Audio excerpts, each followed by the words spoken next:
When we come into work, our mission every day is to ask you guys tons and tons of questions so that you have a place to share your opinions and a platform to spread your voice. And we love doing that. But for this series, we wanted to go behind those questions and figure out why you guys were voting the way that you were. So a couple of weeks ago, we asked you guys two questions that were kind of related to each other. One was whether or not you knew what you wanted to major in before you got to college, and the second was whether or not you'd ever be willing to switch careers. For knowing what you wanted to major in, over 50% said you absolutely knew what you wanted to study, you were already set, had your career planned, everything was good. But on the flip side of that, almost 60% of you said that you'd be willing to switch careers at some point in your life. So that was kind of ironic to me, because if you know what you want to major in and you know what you want to do for the rest of your life, why then would the majority of you guys feel that you would want to switch careers? It seemed kind of contradictory. So in seeking out answers to why that conundrum might be taking place, we found the author David Epstein, who wrote this book called Range. So David currently lives in DC. So in order to go and talk to him, I got up very early one morning, 5 a.m. specifically, and got on the Amtrak to go all the way from New York City down to Washington, D.C.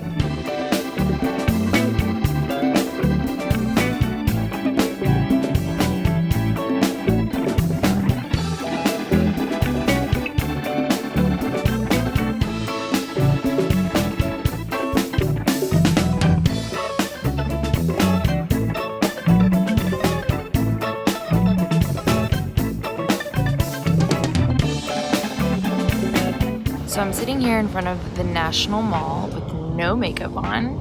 Gotta love it. And I just gotta say, this is pretty freaking cool that I'm in DC right now. So I'm talking to David Epstein today, which I'm very intimidated to do because he seems awesome and has written 2 books, and I'm pretty sure both of which have been bestsellers. And this book that I'm talking to him about today is called Range, which is basically a counterpoint to the idea that you need to specialize early and pick your passion as soon as you're like 2 years old and then dedicate your whole life to it, because that's the only way that you'll get good at it or be able to actually master it, like the 10,000 hours of practice rule.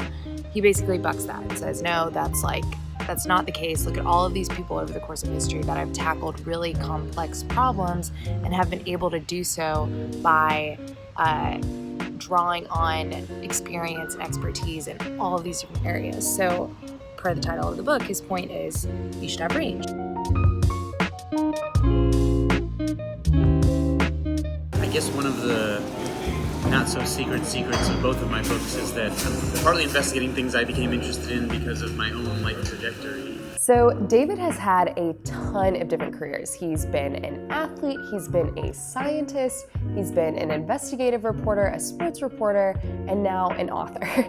So I asked David whether or not his own career path and his clear range in his different careers influenced him writing this book. There was a long time where I wondered, when I was sort of changing things I would study or changing careers, if there was something like wrong with me because I couldn't stick with things. And so all the ways my career developed was never anything I expected, right? It was responding to things that happened. And I realized that my advantage was what some people call skill stacking, which is like, you don't have to be the singular best at any particular thing, but if you can accumulate an unusual array of experiences and overlap them, then you can sort of create this ground where you're not really competing with anybody but yourself. There's this research in Range called the Dark Horse Project. These 2 researchers at Harvard who are studying successful people. Their dependent variable was actually fulfillment, not success. A lot of these people were very successful in objective ways, but fulfillment was what they were interested in. And what they found in these people, the reason it's called the Dark Horse Project is because when they invited these people in,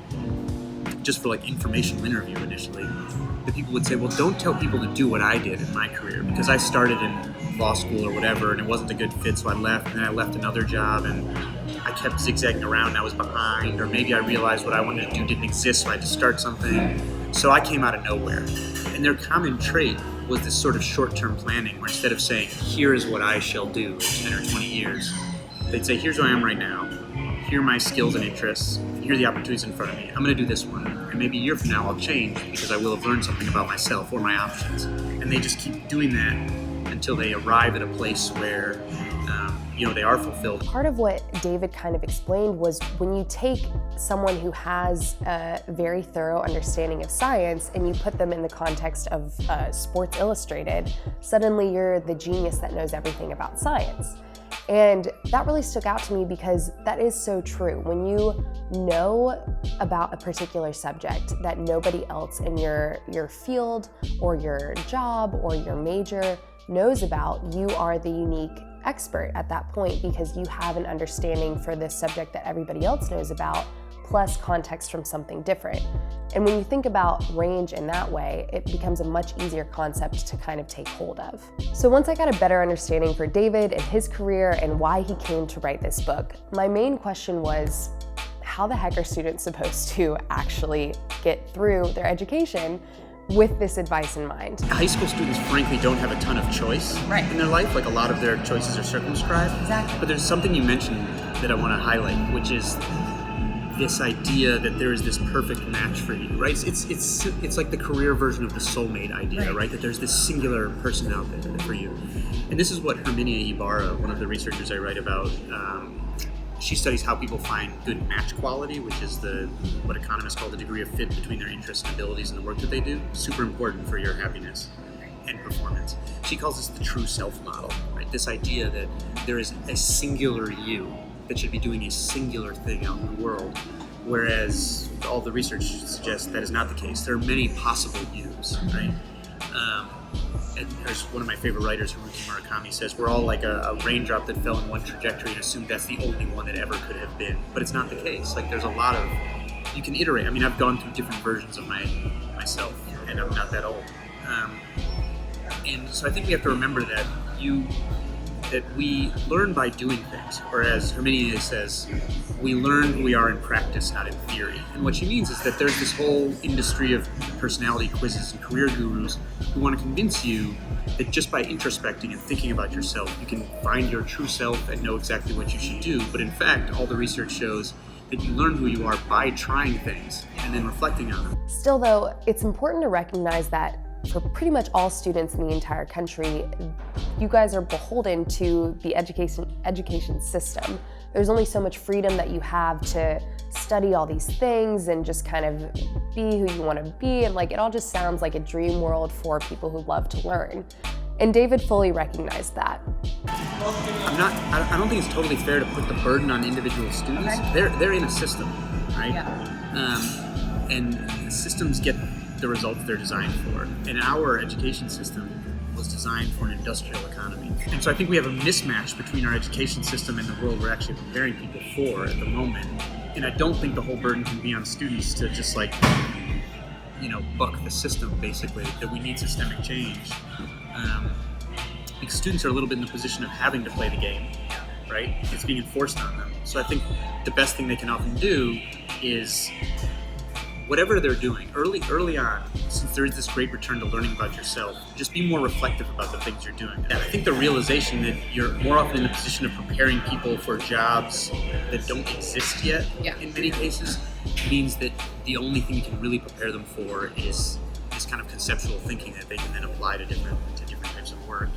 Another thing that David said that I absolutely loved was there are many possible yous, and that people tend to think that there's only one path and almost like a destiny that you are meant to follow, but that's really not the case.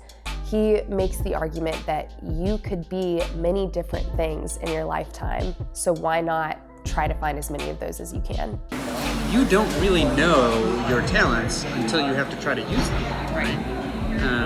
And often, one of the sort of major revelations from my first book was that we think of talent as what we see right now, and we think of people as being on a stable trajectory. So if someone is better than you at something today, then you'll forever be separated from them because they're just on a different trajectory. It turns out not to be the case. One of my absolute favorite things I think I've heard all year was David saying that where you go to college is not even one of the top 10 most important decisions you make in your lifetime. He said it's not even close. I think we just need to keep in mind that you should not feel like you're in the position of choosing a singular thing. And in fact, what you should be doing early in education is trying to get the maximum amount of learning about yourself, what your interests are, what your abilities are, what sorts of things are out there.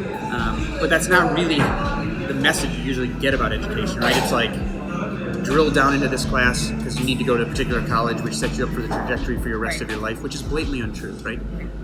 The college you go to, I guarantee, is not one of the 10 most important decisions you will make in your life. Right. Not even close. Not even close. One piece of advice that David gave that I really loved was that you should only compare yourself to who you were yesterday. And that is just such a comforting thought to me, because rather than looking at other people or looking at who you even want to be 5 or 10 years down the road, David acknowledged that you make changes in your life. You have different preferences that will alter who you end up becoming years and years down the line. So really all you need to judge to see whether or not you're on the right path is whether or not you responded to what happened yesterday in a way that makes you happy. And that's all you need to do. There is a limitless amount of material to make you feel behind, right? That's such a good way to put it. Like, you can go on Instagram, and no matter what you have done in the world, you can feel bad about yourself and feel like you're behind. Because not only because there's so much out there, right, but also it's like the Olympics of life, where you're looking at the few best people who have been culled from the whole world, or that's what they're portraying or whatever, right? It's not real life. And so I think that's dangerous. It's like you can outsource your self-discovery to these other paths that you're seeing that are not you, and you're only seeing the finished product and a curated and often not even true finished product. So for me, I don't think there is a perfect timing because people are so different. And again, I have no idea what I'm going to be when I grow up. How much credibility would I have if I were like, you need to figure out what you want to do, right? None. And yeah, and I know people are increasingly going to have to reinvent themselves multiple times, so they're going to have multiple careers. And I think, to me, one of the sub-themes of range is that sometimes the things you can do to cause the fastest apparent short-term advantage or give a head start can actually undermine your long-term development. David ends his book with a one-liner piece of advice, because he says oftentimes people ask him to just kind of sum it all up and send them on their way. And that one piece of advice is to not feel behind. But as nice as that sounds, my question for him was, we are in a world where we are constantly already comparing ourselves to others, if not already comparing ourselves to people 5 and 10 years further in their careers. How is it humanly possible to not feel behind? Don't compare yourself to people on the internet as much. Really, that's not helpful. And what you're seeing is not the truth. Not the truth. It's highly curated, right? And so don't compare yourself to those people. They're not you. You're not in as much of a rush as you think you're in. And you're traveling a singular journey, right? So I think it's a time where it's very easy to have FOMO. There's this area of research by this guy, Barry Schwartz, who talks about the tyranny of choice. And he talks about people being maximizers, where if you're intent about getting everything in your life the best, and you have all this material online, you can go look at what other people are doing, you'll always feel unhappy because there's infinite opportunity to keep saying like, oh, it could be a little better like this person. But actually, you shouldn't do that. You should actually, this might sound bad, but you should actually have a rubric for good enough for now, and just keep going from good enough to good enough. And things get better as an accumulation of good enough as you learn about yourself. Don't scroll through all of the pictures trying to maximize everything in your life. Just focus more on like short-term planning. There's no sense in feeling behind. You're never as behind as you think you are. So just try to find ways to remind yourself, not to feel behind, and maybe take a moment here and there to like take a detox day from social media or something like that, or more than a day ideally, and just remember that that's a very curated world. It's not, your path is different than all those people. All in all, my trip to DC and talking to David was absolutely incredible, honestly, somewhat life-changing. This book and David in person truly are incredible, and I'm not getting paid to say that.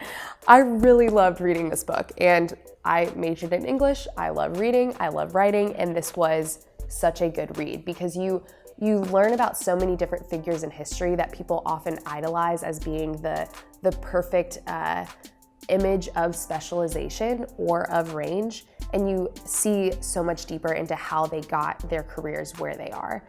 And I think my biggest takeaway from talking to David was that there really is just no right or wrong way to follow your career path. Your goals, even as strong-willed as they might be at age 17, if they change by age 23, who cares? You just have to live your life and find a path that works for you based off of what's happening in front of you right now. And embracing those twists and turns ends up making you all the better. So tell us what your path has been. We'd love to hear from you in terms of what you want to major in, what you majored in, and what you're doing now, whether or not they're different, whether or not you're experiencing a career shift right now. All of that sounds kind of professional and dumb, but everybody's experiencing it, so we might as well talk about it. And if there's anything else that you guys want to know, everything there is to know about, we do these episodes every 2 weeks. So comment below, let us know, and we'll go after it for you.